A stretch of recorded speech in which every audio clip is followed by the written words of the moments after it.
السلام عليكم ورحمة الله وبركاته. ازيكم يا بنات؟ عاملين ايه؟ يا رب تكونوا بخير يا رب.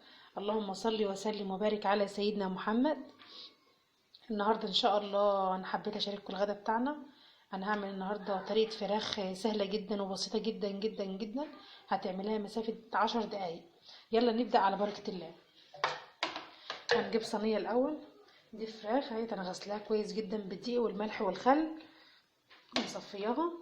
وديت بصلة كبيرة وقرنين فلفل، واحد احمر وواحد اخضر حسب ما انت عايزة يعني كمية.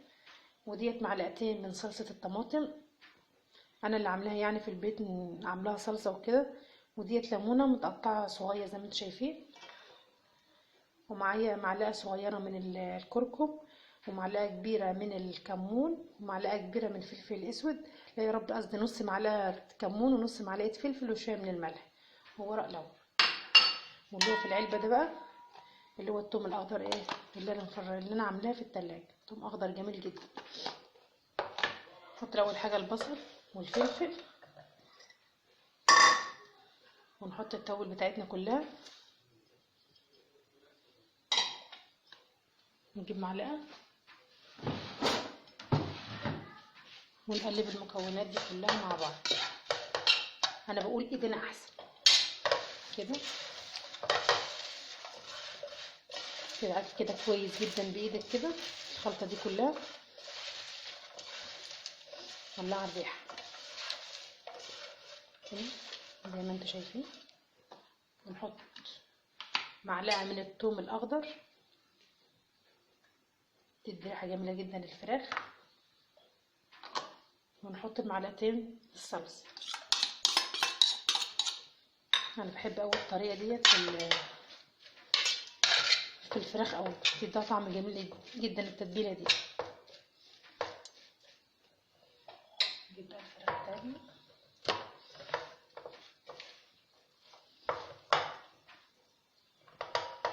نفتحها كده، نحاول نفتحها كده، ندخل الخلطة كلها تبدأ يعني طعم حلو.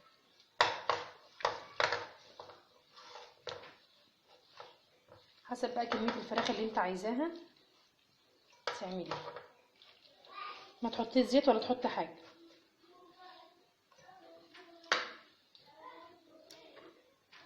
بلاش تحطي طماطم كتير، يعني كل ما تخففي الطماطم بالذات في الفراخ واللحوم دي بتبقى طعمها جميل جدا. كده خلاص يا حبايبي، صينية الفراخ جاهزة.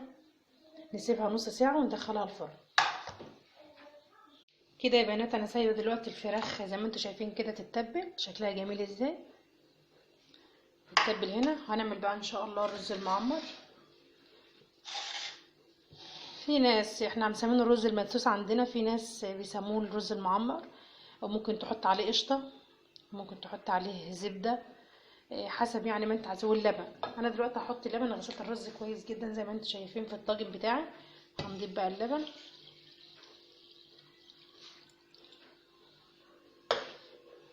كده زي ما انتوا شايفين كده. نجيب معلقه بس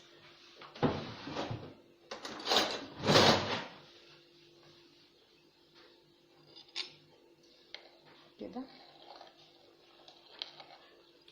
في ناس بقى ممكن تضيف الزبده قبل اللبن ما يتشرب وكده، بس انا هدخل الرز الاول الفرن، وبعد ما الرز يتشرب انا هحط الزبده وشويه من الزيت. عايزه تحط قشطه برضو ممكن تحطي عادي. انا هطلع بقى ان شاء الله، هروح بقى احط صينيه الفراخ دي في الفرن مع طاجن الرز المدسوس اللي احنا عملناه، وارجع لكم ان شاء الله اوريكم الغدا بتاعنا. خلاص يا بنات، الطاجن الرز طلع زي ما انتم شايفين.